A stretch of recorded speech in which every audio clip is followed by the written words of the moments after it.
अनुसार का अनुशीलन भाग 2 पेज नंबर 212।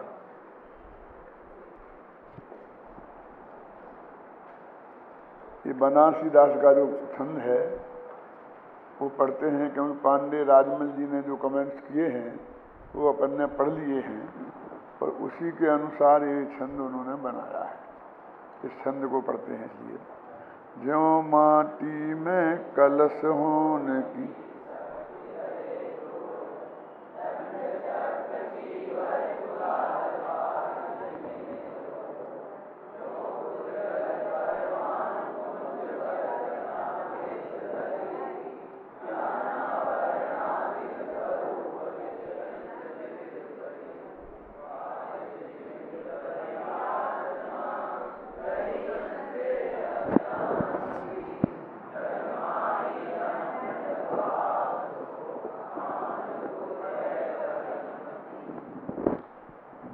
माटी में कलश होने की सकती रहे ध्रुव, मिट्टी में घड़ा बनने की शक्ति निरंतर विद्यमान है। माने उपादान है, त्रिकाली उपादान, तो वो उसमें शक्ति है।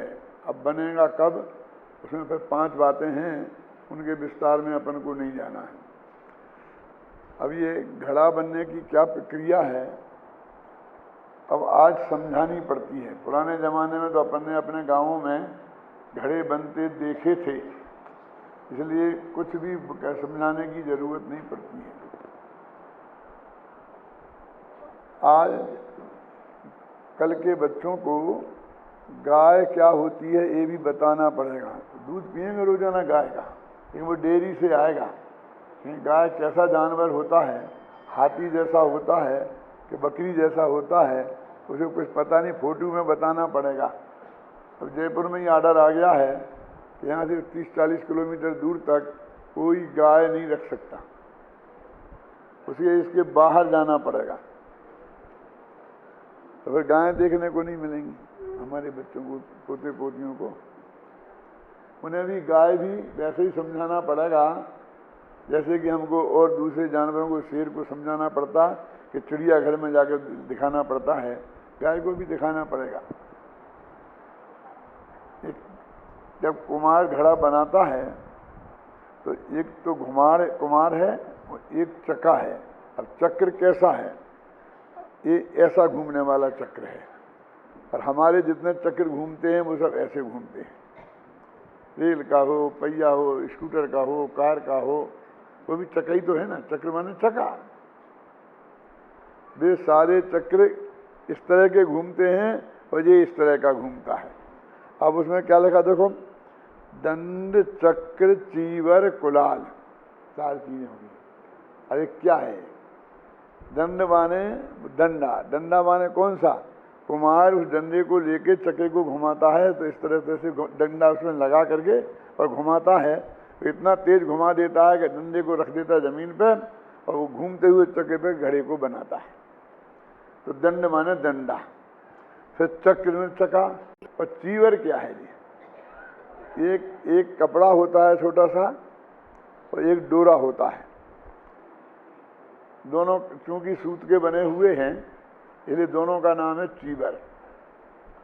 वो कपड़े को हाथ में लेता है, जब वो इस तरह से करता है ना, तो उस कपड़े से आकार देने में उसे सुविधा होती है, और जब वो घड़ा बन जाता है तो उसे काटने के लिए एक डोरे का प्रयोग करता है, पैसा लगा करके उसे काट देता है। तो अब 4 चीजें हो गई है, दंड चक्र चीवर और कुलाल माने कुम्हार। ये बाहिज निमित्त हुए, ये सब बाह्य निमित्त हैं।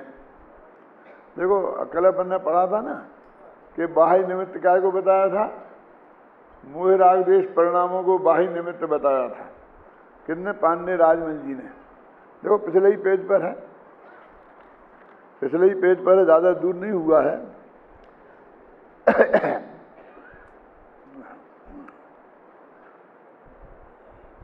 जिस प्रकार कलश रूप में तो मिट्टी परिणमती है, कुमार का परिणाम उसका बाह्य निमित्त कारण है, लिखा ना।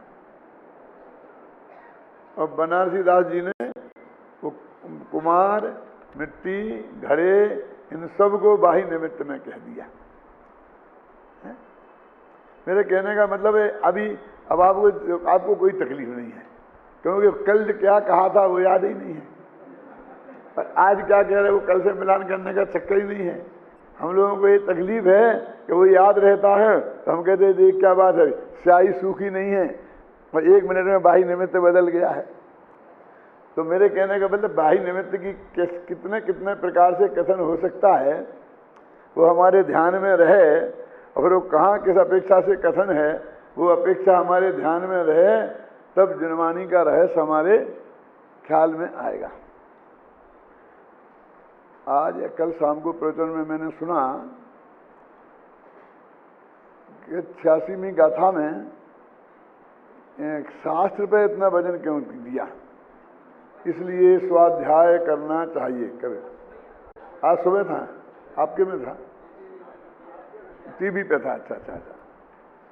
तो उसमें इस बात पे वजन दिया था कि यदि हम तीर्थंकर की बात कहते देव, तो कहते हैं कहाँ, अब निमित्त ही नहीं है, और भले ही निमित्त से काम नहीं होता हो, लेकिन निमित्त के बिना तो नहीं होता, इसलिए अब काम होने का तो सवाल ही नहीं है, क्योंकि निमित्त ही नहीं है। यदि गुरु की बात कहते हैं तो वे भी सर्वत्र उपलब्ध नहीं है। उपलब्ध नहीं है मैं कह के झगड़े में नहीं पड़ना चाहता, लेकिन सर्वत्र सब जगह और सदा 2 शब्द हैं, सदा सर्वत्र उपलब्ध नहीं है। नन्हे दिगंबर बीतरागी संत हैं तो किसी जंगल की कुटिया में बैठे होंगे, और हम जब जाएंगे तब वे बोलेंगे, इसकी कोई गारंटी नहीं है, अपने में मंगन होंगे। क्यों? और हर गांव में तो मौजूद नहीं है ना, और सदा मौजूद नहीं है, आज इस गांव में तो कल उस गांव में, परसों उस गांव में, जो भी होंगे वे। इसलिए शास्त्र ऐसा है, इसे नित्य बोधक प्रवचन सार में कहा है कि 24 घंटे तुम्हारे साथ रह सकता है, और हर बात में प्रतिबंध है कि ये काम रात में नहीं करना चाहिए।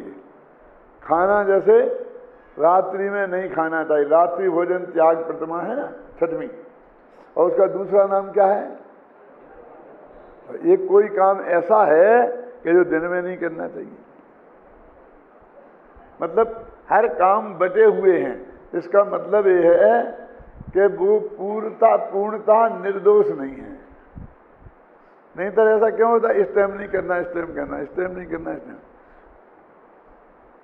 अब ना हमारी मजबूरी की वजह से हमारे जीवन में आते हैं, तो थोड़ी छूट किसी समय विशेष के लिए आपको उन्होंने दे दी, फिर भी और कई प्रतिबंधों में बांधा। अष्टमी चतुर्दशी को उपवास करना चाहिए, ये नहीं करना चाहिए, फलाना कितना। भोजन को भी सब विषयों को त्यागने योग्य बताया, पूरी तरह वो नहीं छोड़ सको तो मर्यादाओं में बांध करके उनने बांधा, लेकिन स्वाध्याय को कहीं नहीं बांधा। जब तुम्हारी मर्जी हो तब करो। कि वो साहब आता है ना, समय में नहीं करना चाहिए, अरे छोड़ो तुम उस बात को, अध्यात्म में वो बात नहीं करना। वो तो कर्णौन योग के जय धवला जैसे महाग्रंथ थे, वो उनके लिए बात थी। वो असमय में नहीं करना, और मुनिराजों के लिए थी, घबराना नहीं पूरी बात, क्योंकि सामायिक का टाइम सुबह दोपहर शाम नहीं करना चाहिए। क्या मतलब? सीधा सच्चा अर्थ है कि उनका वो सामायिक का टाइम है, और सामायिक छोड़ के स्वाध्याय में लग जाए तो सामायिक में तो ध्यान बोलते हैं ना, तो ध्यान तो स्वाध्याय से ऊंची चीज है ना, तो ऊंची छोड़ कर नीचे करने का निषेध है।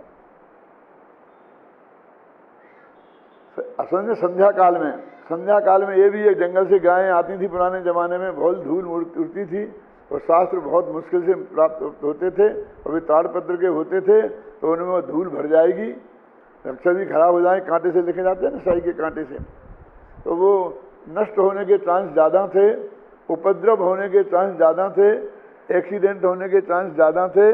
तो उस वक्त उनको बिल्कुल सुरक्षित बांध करके अच्छी जगह ही रखना चाहिए। बहुत बातें, कोई स्वाध्याय के लिए कभी निषेध नहीं है। कुछ चीज़ें ऐसी होती हैं जो गृहस्थों के करने लायक हैं, और कुछ ऐसी होती हैं जो मुनियों के करने लायक हैं। गृहस्थों के 6 आवश्यक अलग हैं और मुनियों के 6 आवश्यक अलग हैं, लेकिन स्वाध्याय दोनों में है। गृहस्थ भी करें, मुनि भी करें।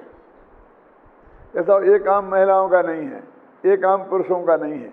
कुछ व्रत ऐसे नक्की कर रखे हैं जो अकेली महिलाएं ही करती हैं। सुगंध दशमी व्रत कोई पुरुष करे तो लोग हंसते हैं, ये तो महिलाओं का व्रत है। क्यों? सुगंधित तन अकेला महिलाओं को ही चाहिए, पुरुषों का चाहे जैसा चलेगा। हिंदुओं में है ना करवा चौथ है कि पति के लंबी उम्र के लिए महिलाएं करें, पुरुष। कुछ व्रत महिलाओं के हैं और कुछ पुरुषों के हैं। क्यों? लेकिन स्वाध्याय सबके लिए खुला है, ऐसा व्रत है। सर्वत्र सदा उपलब्ध है और सदा करना चाहिए। उपवास अष्टमी चतुर्दशी का करना चाहिए, स्वाध्याय ऐसा नहीं है कि अष्टमी चतुर्दशी को करना चाहिए। ना कोई दिन ऐसा है कि जिस दिन करना चाहिए और ना कोई दिन ऐसा है कि इस दिन नहीं करना चाहिए। और सारी चीज़ों में ये सब प्रतिबंधित हैं। इसलिए उन्होंने स्वाध्याय पर वजन दिया उपायांतर के रूप में। बात वही चल रही है कि अरहंत भगवान के द्रव्यगुण पर्याय जानना है। अरहंत भगवान तो बीच में आ गए, वास्तव में तो द्रव्यगुण पर्याय जानना है। द्रव्यगुण पर्याय का स्वरूप जानना ही असलियत में तत्व ज्ञान का जानना है। तो ये स्वाध्याय की महिमा वहाँ बताई है। तो अभी अपन चले, ज्यों माटी में कलश होने की रहत शक्ति रहे ध्रुव और दंड चक्र चीवर कुलाल बाह्य निमित्त हुए।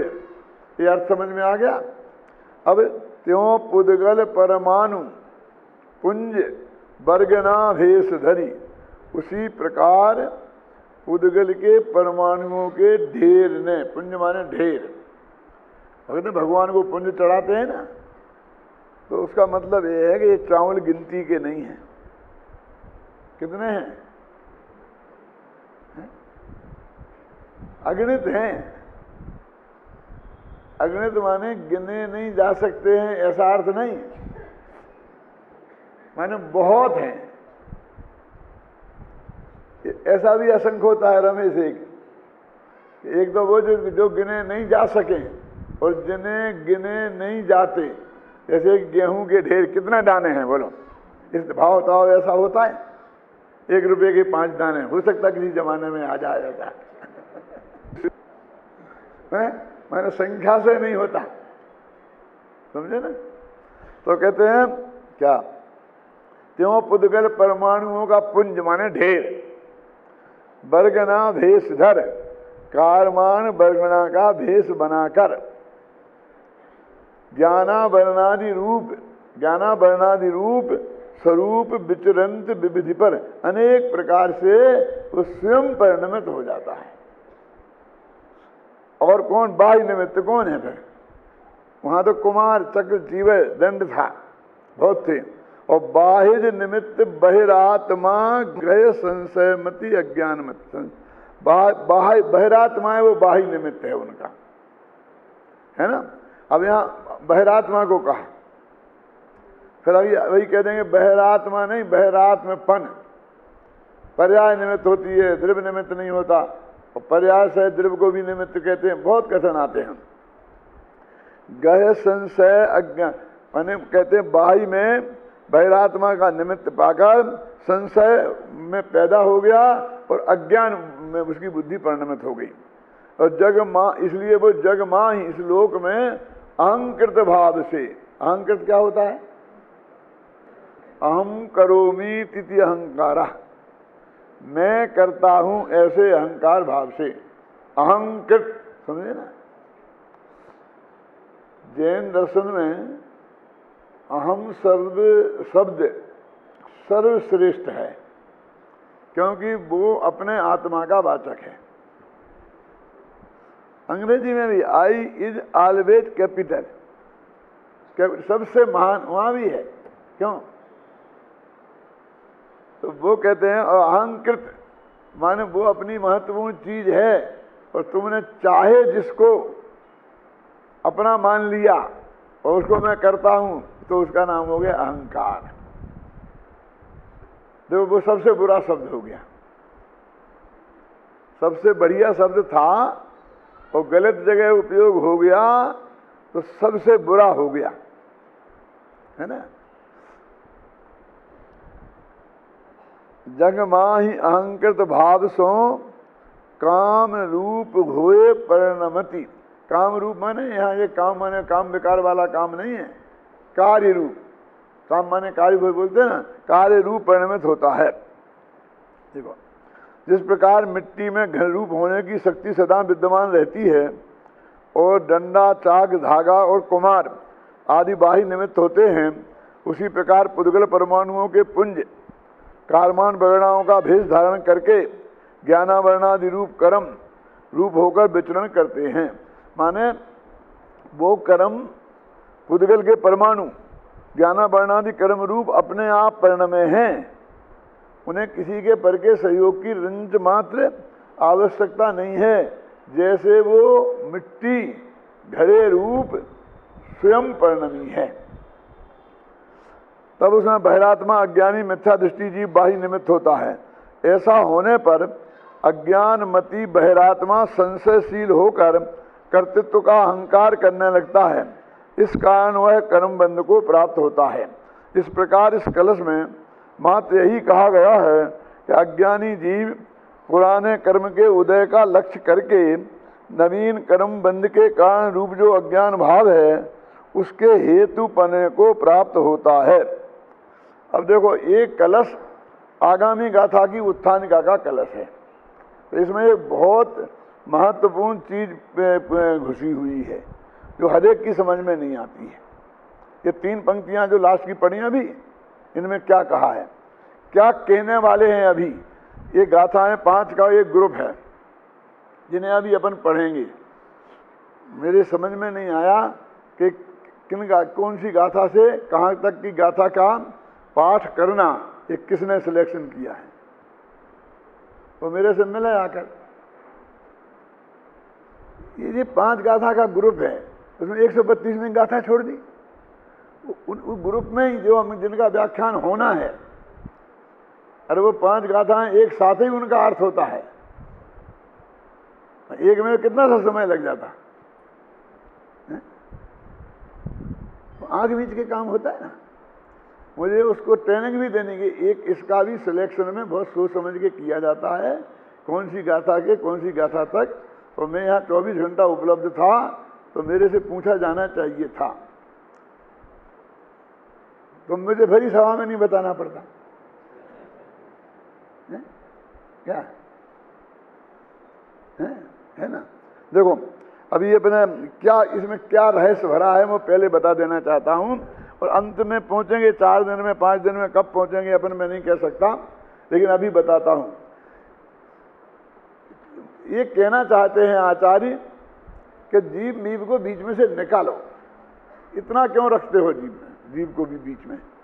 तो पुद्गल का काम पुद्गल करे और जीव का काम जीव करे।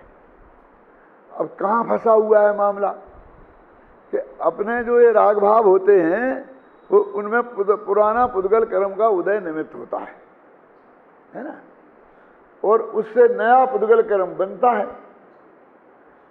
तो वो पुराना पुद्गल कर्म का उदय और नया कर्म का बंधना, तो अब हम अभी क्या चलता है कि पुराने पुद्गल कर्म के उदय से, वो खासकर मोहिनी होगा, चारित्र मोहिनी होगा, दर्शन मोहिनी, उसके उदय में जीव रागादि भाव करता है, वह निमित्त, और करता तो जीव है रागादि भाव, समझ गए ना। और रागादि भाव का निमित्त पाकर फिर नई कारमान वर्णा पुद्गल कर्म रूप परिणमित होती है। ये असली मुद्दा है। तो बीच में ये जीव फंस गया। अब चाहो तो पुद्गल को भी बीच में कर सकते हैं अपन, कैसे करेंगे, जब पुराने पुद्गल क्रम का उदय और नए पुद्गल क्रम का बंध, और बीच में राग। देखो, पुराना राग, उससे ये बंध और इसके उदय में फिर राग, 2 राग के बीच में बेचारे पुद्गल को बंध डाल दिया। समझ में आ गया क्या अभय कुमार जी? आप लोग तो कम से कम सिर हिलाओ तो जिसमें मुझे लगे कहीं तक तो पहुंच रही है बात। अब ये कहते हैं कि बीच वाले को हटाओ। आज में विश्व में भी यही सारी नीति है। वे कहते हैं कि जो किसान को बेचारे को 10 रुपये किलो नहीं मिलते गेहूं के, और उपभोक्ता को 60, 70, 50 रुपया देना पड़ते, ये कौन खा जाता है? कि बीच वालों को हटाओ। क्या? जितने बीच वाले होंगे उतने ही उसकी कीमत बढ़ती जाएगी। हैं? आज के विश्व का यही है।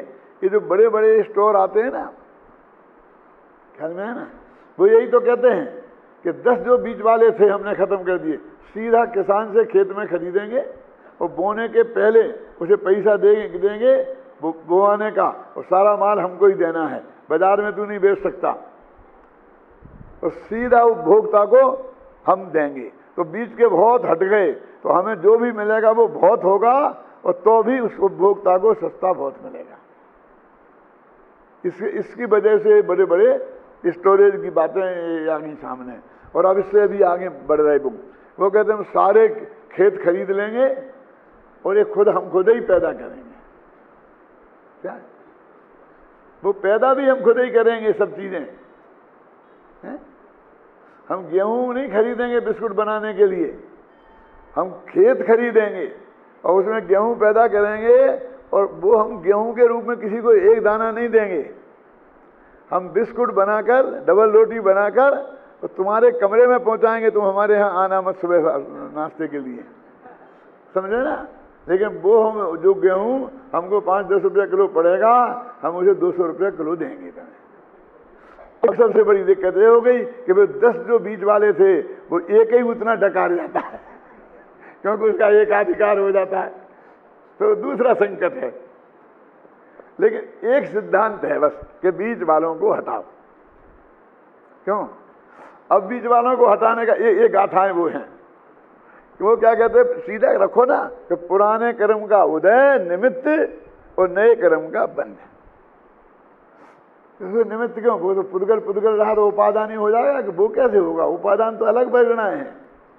पुद्गल में भी तो 2 अलग अलग है ना। तो पुराना पौधगल कर्म का उदय वो निमित्त, और नया पौधगल कर्म का बंध ये उसका निमित्त है। वो निमित्त ही बनेगा, उपादान नहीं बन सकता, समझ गया? तो बीच में जीव को क्या कोई निमित्त हटाओ इस जीव को, ऐसा। और ऐसा वो भी बताया कि हमारा राग से बंधा। क्यों? कि राग से कर्म बने, कर्म के उदय से फिर राग हुआ, तो राग से ही राग पैदा हुआ, कर्म के उदय से क्यों? सारा तो बीच में वो क्या आ गया, वो सारा सिरे वो ले जाता है, और हमको बस कर्म कर्म कर्म कर्म कर्म। लेकिन जरा पीछे जाओ तो हम तो राग ही आ जाता है ना। राग से राग बंधा और कर्म से कर्म बंधा, बस ये लेन पे जाने वाली है गाड़ी। और ये तीन पंक्तियों में ये बात पड़ी है। पढ़ो ध्यान से, शांति से। इस कलश में मात्र यही कहा गया है कि अज्ञानी जीव पुराने कर्म के उदय का लक्ष्य करके नवीन कर्मबंध के कारण रूप से जो अज्ञान भाव है उसके हेतु बने को प्राप्त होता है। भाषा भी है, तुम भाषा इससे ज़्यादा सीधी नहीं की जा सकती है। और पुरानी भाषा पढ़ोगे तो वहाँ से निकालना ही तुम्हें मुश्किल है, और अभी बहुत लंबा चलेगा तब जाकर के निष्कर्ष निकलेगा। लेकिन मैंने आपको पहले इससे आपको ध्यान में रहे कि हम किस दिशा में जा रहे हैं। तो जीव का करता जीव और कर्म का करता कर्म, क्योंकि निमित्त स्वयं ही निमित्त और स्वयं ही उपादान है। क्या किसी ने कहानियां चर्चा पढ़ी है, और पढ़ी तो कुछ समझ में आई।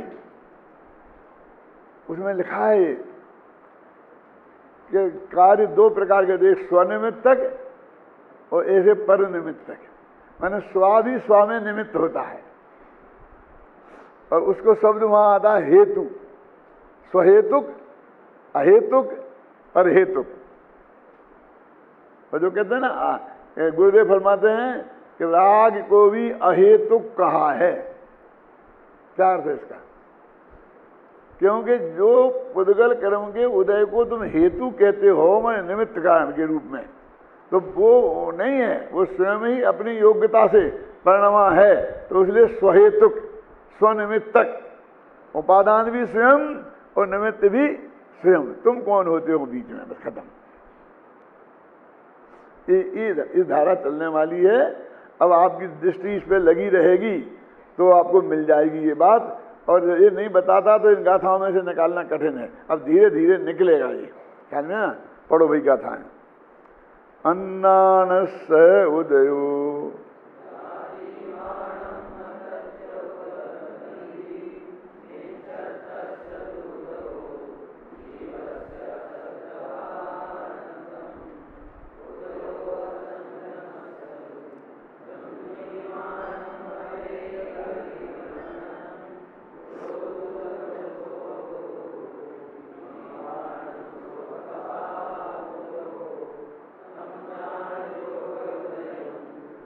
जीवानंद चित्तोत्साहो कायब्बो विरधि भावो वा